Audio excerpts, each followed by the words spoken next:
Hello, ആരാണ് GST registration എടുക്കേണ്ടത്? Registration എടുക്കാഞ്ഞാൽ പിഴയുണ്ടോ? വരൂ പറയാം.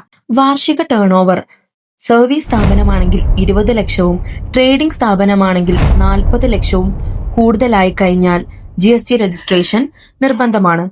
അതുപോലെ ഇന്റർസ്റ്റേറ്റ് സപ്ലൈ ചെയ്യുന്നവർ, ഓൺലൈൻ ബിസിനസ് ചെയ്യുന്നവർ, കാഷ്വൽ ടാക്സബിൾ പേഴ്സൺ, അതുപോലെ റിവേഴ്സ് ചാർജ് അപ്ലിക്കബിൾ ബിസിനസ്സസ് ഇവർക്കൊക്കെ GST രജിസ്ട്രേഷൻ നിർബന്ധമാണ്.